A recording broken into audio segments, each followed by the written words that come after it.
It wasn't quite like rotten eggs, but it had a certain sewagey slime to it, and it just felt like there was no amount of windows that you could open to like get the suffocating odor out of the air. She was very excited that they'd rented a new apartment. She has a group of friends.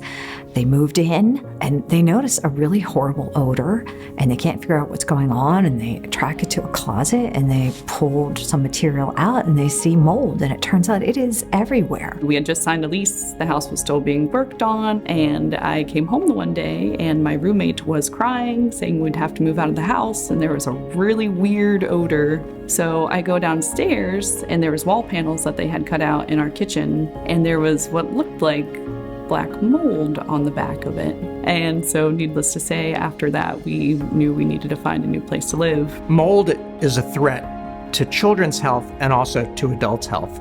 Mold forms in a house when there are water leaks and increased humidity.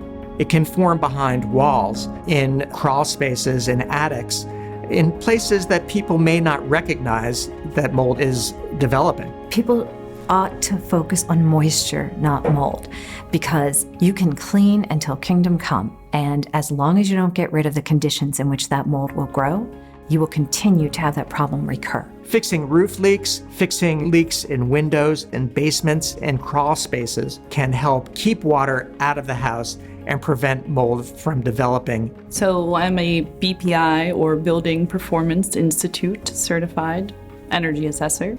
But in this situation, even having all of that knowledge, I could go into this house in particular and had a high efficiency furnace. I was like, that's amazing. Has Energy Star rated windows.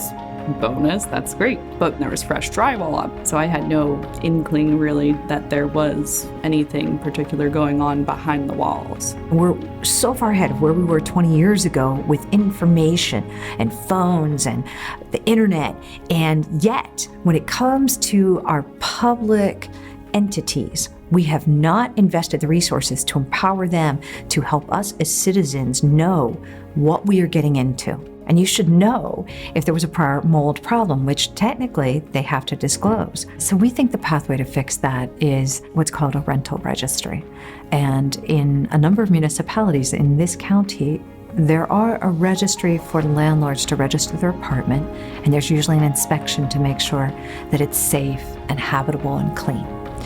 And we would encourage municipalities to ensure that those inspections are checking for mold. Now that I moved, it's amazing having the peace of mind that we're living in a safe and healthy home.